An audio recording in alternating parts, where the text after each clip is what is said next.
মানুষই হচ্ছে আমাদের সম্পদ, মানুষই হচ্ছে আমাদের দেবতা। যেমন মাছ জল ছাড়া বাঁচতে পারে না, আমরাও যারা জনপ্রতিনিধি নেতৃত্ব দিই মানুষ ছাড়া আমরা বাঁচতে পারি না।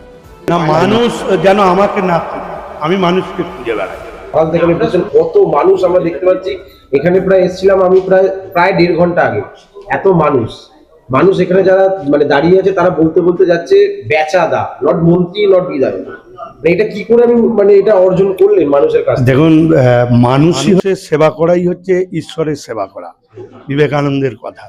সেক্ষেত্রে প্রতিদিনই সকালবেলা এইভাবে 7টা থেকে 10টা পর্যন্ত মানুষের সাথে দেখা করি। মানুষ বিভিন্ন সুবিধা অসুবিধা নিয়ে আসে, যতটা সম্ভব চেষ্টা করি মানুষকে রিলিফ দেওয়ার।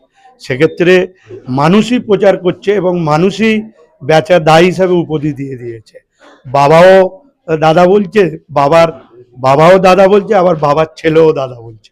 এই উপাধিটা মানুষই দিয়েছে। এত এলাকায় আমরা ঘুরি যে দুটো জিনিস প্রতিষ্ঠা করতে পেরেছি। এক, বাচ্চা ছেলেরাও আমাকে চেনে, আর দুই হচ্ছে মানুষের মধ্যে ধারণা যে বেচারাম্মান্নার কাছে গেলে কিছু একটা সুরা হবে, আর যাই হোক কথাটা মন দিয়ে শোনে।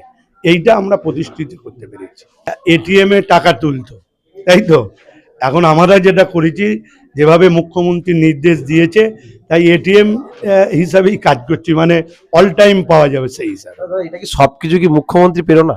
অবশ্যই আমরা রাজ্যের মাননীয় মুখ্যমন্ত্রীকে দেখে অনুপ্রেরণা পাই। তার এই যে পরিশ্রম, মানুষের জন্য যে কাজ করার মানসিকতা এবং মানুষের সেবায় তিনি যেভাবে কাজ করছেন তাতে আমরা সত্যিই অনুপ্রাণিত, এবং উনি যেন বহুদিন আমাদের এই বাংলায় থাকেন, এটাই ঈশ্বরের কাছে প্রার্থনা।